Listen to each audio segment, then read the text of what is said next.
ಸನ್ಮಾನ್ಯ ಸಭಾಧ್ಯಕ್ಷರು, ಲಾಸ್ಟ್ ತನಕ ಇವತ್ತು ಏನು ಸನ್ಮಾನ್ಯ ಮುಖ್ಯಮಂತ್ರಿಗಳು ಬಜೆಟ್ ಅನ್ನು ಮಂಡಿಸಿದ್ದಾರೆ, ಈ ವಿಚಾರದಲ್ಲಿ ಬಹಳಷ್ಟು ನಾನು ಕೇವಲ ಕಲ್ಯಾಣ ಕರ್ನಾಟಕದ ಒಂದು ಭಾಗಕ್ಕೆ ಆಗ್ತಾ ಇರುವಂಥ ಒಂದು ಅನ್ಯಾಯದ ಬಗ್ಗೆ ಮಾತ್ರ ನಾನು ಬೆಳಕನ್ನು ಚೆಲ್ತಾ ಇರುವಂಥದ್ದು.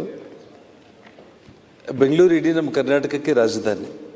ಬೆಂಗಳೂರಿಗೆ ಅತಿ ಹೆಚ್ಚಾಗಿ ಅಮೌಂಟನ್ನು ಕೊಡಬೇಕು, ಅದರಲ್ಲಿ ಎಲ್ಲರೂ ಕೂಡ ಸ್ವಾಗತ ಮಾಡ್ತೀವಿ, ಅದರಲ್ಲಿ ಎರಡನೇ ಮಾತೇ ಇಲ್ಲ.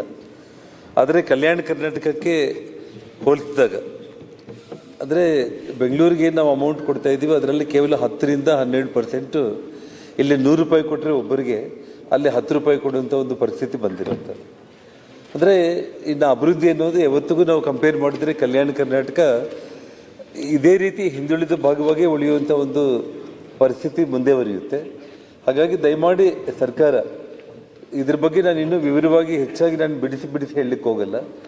ಅಟ್ಲೀಸ್ಟ್ ಬರೋ ದಿನಗಳಲ್ಲಾದರೂ ಕೂಡ ಈ ಭಾಗಕ್ಕೆ ಏನು ಆದ್ಯತೆ ಕೊಡ್ತಾ ಇದ್ದೀವೋ, ಬರೋ ಒಂದು 3-4 ವರ್ಷ 5 ವರ್ಷ ಕಲ್ಯಾಣ ಕರ್ನಾಟಕಕ್ಕೆ ನಾವು ಆದ್ಯತೆ ಕೊಡೋದ್ರ ಮೂಲಕ ಎಲ್ಲ ಇಡೀ ನಮ್ಮ ರಾಜ್ಯ ಕೂಡ ಅಭಿವೃದ್ಧಿ ಹಂತದಲ್ಲಿ ಇದೆ ಅಂತೇಳಿ ಒಂದು ಒಳ್ಳೆಯ ಸಂದೇಶ ಕೊಡುವಂಥ ಒಂದು ಪ್ರಾಮಾಣಿಕ ಪ್ರಯತ್ನ ಸರ್ಕಾರ ಮಾಡಲಿ ಅಂತೇಳಿ ಹೇಳ್ತಾ, ಯಾಕಂದರೆ ಇವತ್ತು ಕಲ್ಯಾಣ ಕರ್ನಾಟಕದಲ್ಲಿ ಆರೋಗ್ಯ ಮತ್ತು ಮೂಲಸೌಕರ್ಯ, ಶಿಕ್ಷಣ ಸೇರಿದಂತೆ ಎಲ್ಲ ವಿಚಾರಗಳಲ್ಲಿ ಕೂಡ ಇವತ್ತು ನಾವು ತೀರಾ ಹಿಂದುಳಿದಿದ್ದೀವಿ.